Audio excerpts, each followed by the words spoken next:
Narration, 1847, Lake Hemet, take 2.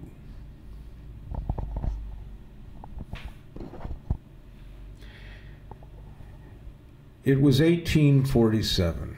Men in offices thought about water. Men with names like Whittier and Mayberry, white men, thought about it, and they knew you could go no further west.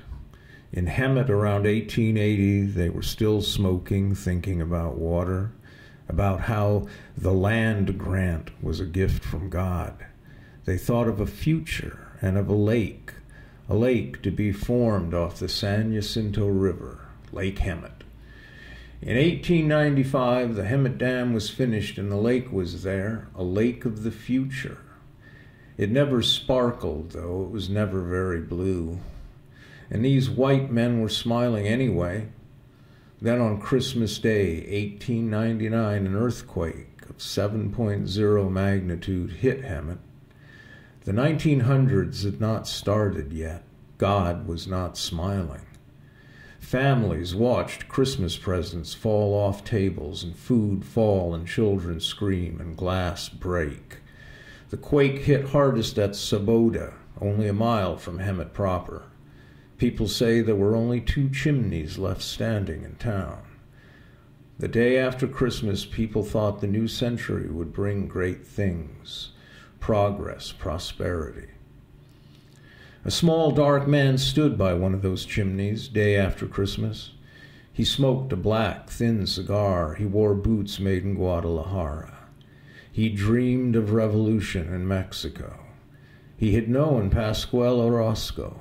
Later, he would ride with Villa and Orozco and take part in the battle at Ciudad Juarez. But on this day in Sabota, he smoked his cheap black cigar, and he wondered what to do about this woman who was pregnant, Elfrida Bustamante. By sunset, he knew that what he would do was return to Mexico, not stay here in Riverside County in this town leveled by God, not stay and raise a son or probably a daughter. So he left. He would die within 10 years fighting for Orozco and Villa. Elfrida had a daughter.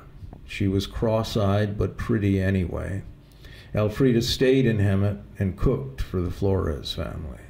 The daughter would be pregnant at 16. Her son, Francisco, would live in Hemet too. He would fight no revolutions, however. In 1923, Francisco's brother, Jorge, would take part in the first Ramona pageant in Hemet.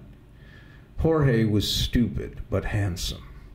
People said the particular kind of stupid that Jorge was would be passed on like a curse, generation to generation.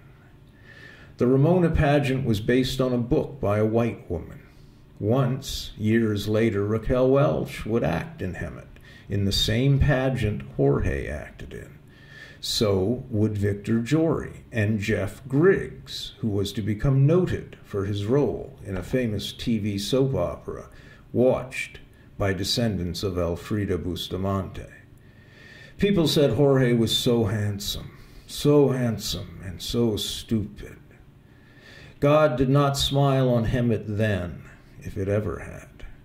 The railroad ran until 1987. In the 30s, it would carry oranges down to Los Angeles. There is no railroad in Hemet anymore. The city wants to pave over the old tracks, at least at crossings, but the city's broke and it's not likely to happen. In the 1940s, soldiers would arrive on the train. The Ryan School of Aeronautics was training pilots. In 1947, in mid-December, the hottest day on record in Hemet history, as it happened, 116 degrees, one of Jorge's sons stood outside a bar on Florida Avenue talking with a soldier.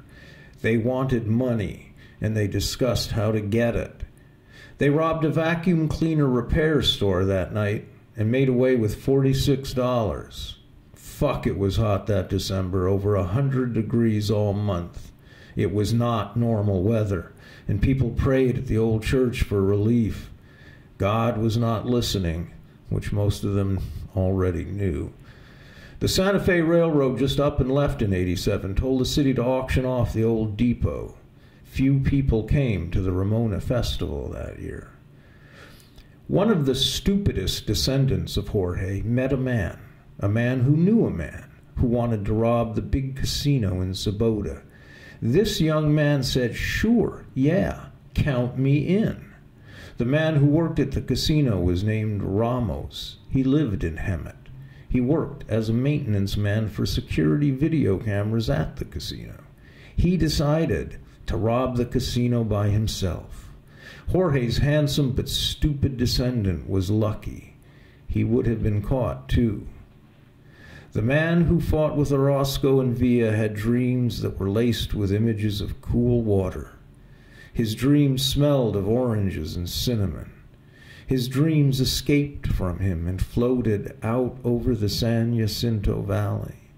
His grandchildren and great-grandchildren have no idea they are related to someone who died fighting at the Battle of Ciudad Juarez. Jorge's particular kind of stupid is specific. It is like a medallion made of constructive tissue and bone and worn like a pagan symbol on the forehead, but invisible. In Hemet, nobody is alive who stood there on Christmas Day, 1899, as the earth shook. There are men, though, who still talk in offices, talk about water, about closing charges on collection accounts, and who is going to sit on the board for the Lake Hemet Water Company. There is an airport in Hemet, the Hemet Ryan Airport. It is a CAL FIRE attack base and also houses Civil Air Patrol meetings. It is named for Claude Ryan, born in Kansas, the same Ryan who founded the Aeronautical School, that trained pilots during the war through the hot Decembers of the 1940s. Today, you cannot find oranges or dreams or pilot schools in Hemet. The casino is popular, though, and there are particles broken and eroded by time and wind and heat of the early water dreams of men who stood by the surviving chimneys at the turn of the 20th century. Dream particles that people sometimes on very hot July days catch a glimpse of out of the corner of their eye. They usually think it is just dust or sand.